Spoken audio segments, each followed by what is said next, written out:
अस्सलाम वालेकुम नाज़रीन, दाद लिगारी मां इसार हसन जी रिपोर्ट सां गॾु माया हुसैन भट्टी।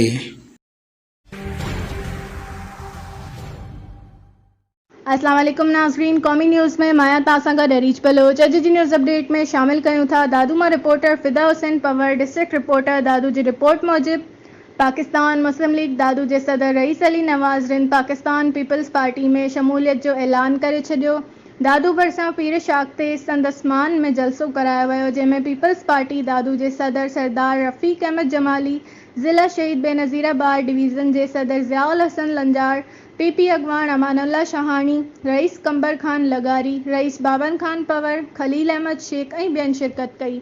जलसे में रईस अली नवाज़ रिंद मुस्लिम लीग जे सदारती उहिदे ऐं बुनियादी मेंबरशिप तां इस्तीफ़ा ॾेई छॾी।